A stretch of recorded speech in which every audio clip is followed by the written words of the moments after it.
kind of person was your dad? He was funny. He had, you know, a lot of people see him as the national hero, but he was, to our family, he was just dad, and he had a wicked sense of humor. He knew football like the back of his hand. He could tell you what was going to happen 3 plays ahead of time. He studied the game. He was a great orthodontist, not so good at home improvement things. He was just a good all-around guy, and he was very, very humble. Never turned down an autograph, always kind to people, remembered where he came from, and was really, really close to the people that he went to high school with, and especially that 1950-80 team. They remained friends really until the day he died. How did he embody the spirit of LSU? Oh, he lived it every day. He absolutely loved this place. He spent endless hours with either Tiger Athletic Foundation or the Alumni Association.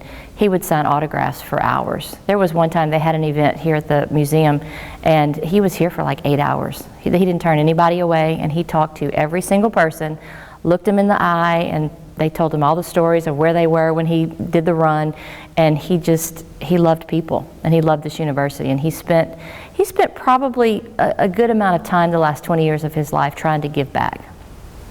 So he is the only LSU Heisman winner right now.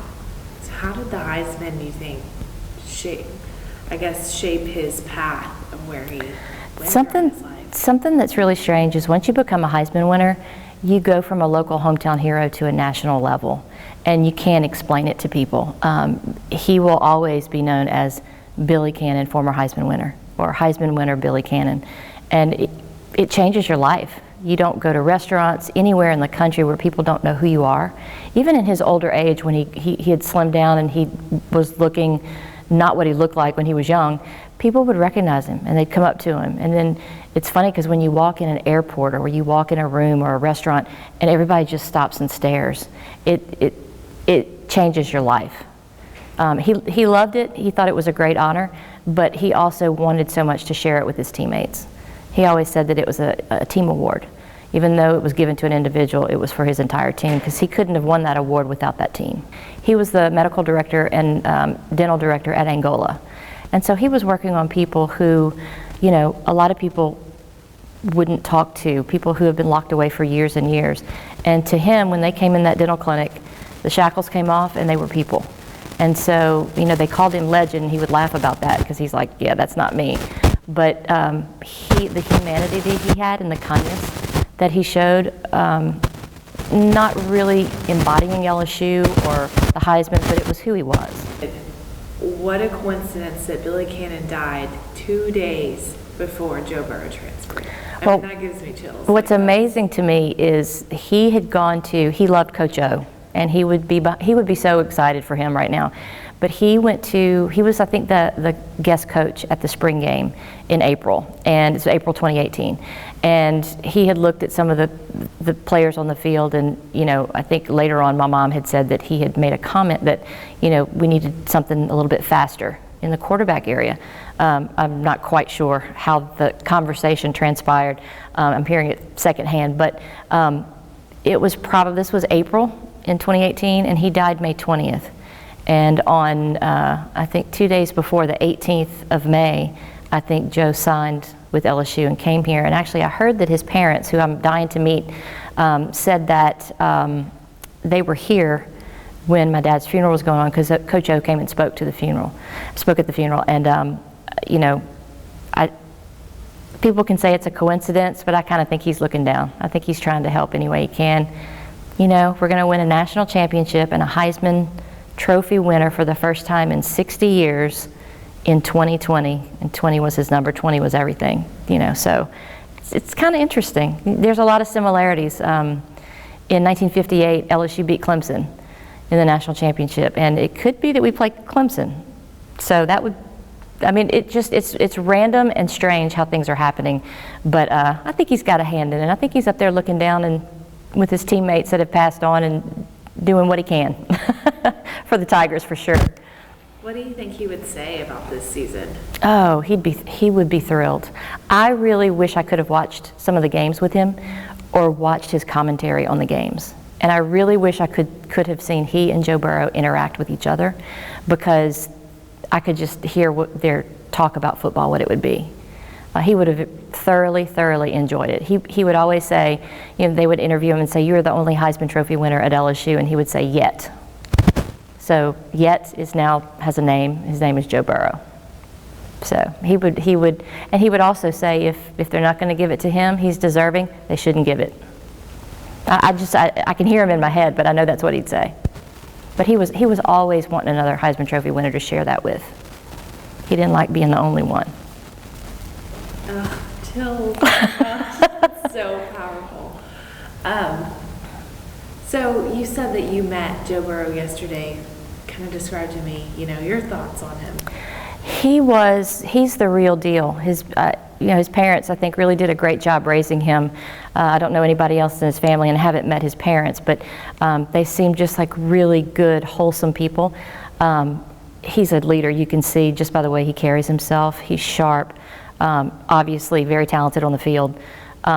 He is the entire package, and I can't wait to see what happens to him in the future. I mean, there's no telling what that kid can do. He's sharp. My mom wanted to meet him, and she's been watching him all season. She never misses a game, and she wanted to meet him so bad, so we called and arranged that. So we took her yesterday to go meet him, and we were able to sit down and talk to him about what it's going to be like. His life is going to forever be changed, and now it's time for him to leave his legacy on LSU, but not just that, the state of Louisiana.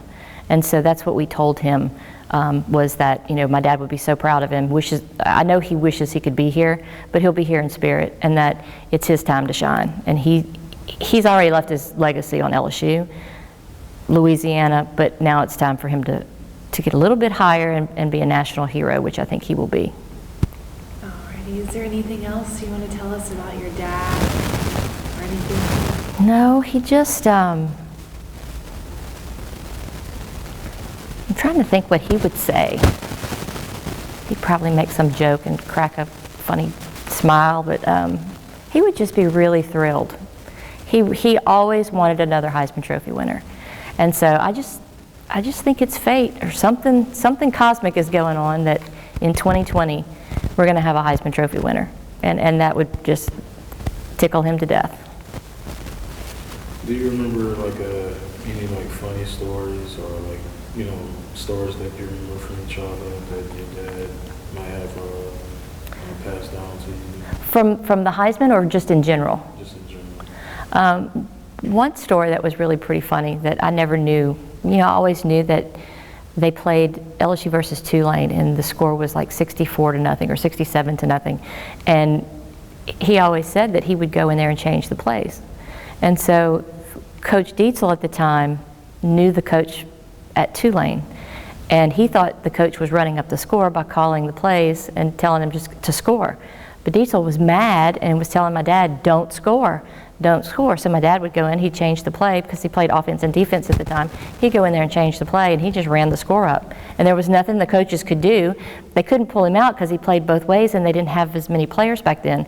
And so he just kept running the score up. So I bet he got a good butt chewing after that game. But that was one of the funny ones that I thought, that's him. That is so him. He did things in a strange way. He did things the way he wanted to do them, and for good or bad, that was just him. But he did have a wicked sense of humor. I mean, he was so funny. The stories are so many. I think it'd be too many to try to think of some, but he was just really funny. Do you have a favorite story?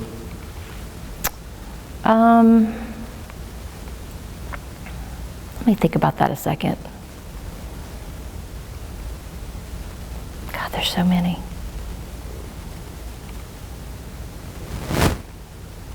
Help me here. Give me something to go on, because there's so much. It's playing back in my brain, all kinds of different things. What was his opinion on Coach O? I know a lot of people were like, he's kind of on the back burner. Last choice. I think he was a little aggravated when people would come out and say that Coach O was not the one that should be the head coach. He saw football in such a different light. He knew what coaches were doing what by the way that the players were playing on the field. And he was a master of the game. He really should have been a head coach. And I did ask him one time, I said, why didn't you want to go into coaching? He said, honey, they didn't make any money back then. He goes, I had 5 kids. I thought, okay, well, that's a good reason. But he knew that Coach O was a good coach. You know, he knew that he had either made some mistakes or not done so well at some other schools, but he watched him throughout his career, and he saw how he was getting better and better and better. And he said he was absolutely the coach for the job at that time and right now. And so he would do anything that Coach O wanted him to do. And I think that he's doing a little magic up in heaven for him too. I hope that's what's happening. But Coach O, he's good. He's very, very good. He puts the right people in place, and he does it for the love of the school.